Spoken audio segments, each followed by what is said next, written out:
नमस्कार मित्रांनो. तर फ्रीज घ्यायच्या आधी मी केला आप्पे करायचा विचार त्यासाठी एका भांड्यात काढलं आणि त्याच्यावरती हळद, तिखट, मीठ आणि या सर्वांचा मी वर्षाव केला आणि मग टाकलं सिरप, ते पण गोडव्यासाठी आणि मग घेतलं आणि त्याला गरगर फिरवलं. एवढं गरगर फिरवलं की जसं जिमचं वर्कआउटच झालं.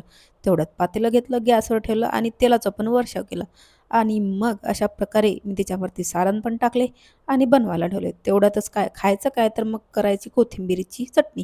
तर त्यासाठी कोथिंबीर आधी बारीक कापून घ्या, कैसा काटेंगा बारीक, बारीक, बारीक.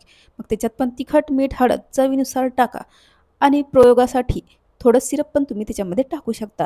ते पण आपल्या जिम्मेदारीवर. अशा प्रकारे मग मी त्याचं झाकण बंद केलं शेंगदाण्याच्या कुटासहित आणि मिक्सरमध्ये ठेवलं.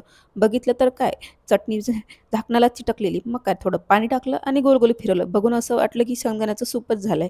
तेवढ्यातच आप्पे तयार झालेले. मग काय आप्पे खाल्ले आणि फ्रीज बघायला गेले. फ्रीजचे भाव बघून म्हटलं की बापरे! डोक्याला चक्करच आली. म्हटलं यांना आपला पगार माहिती पडायच्या आधी आपण दुकानातून सटकूया. चलो बाय. जय श्रीराम, जय हनुमान.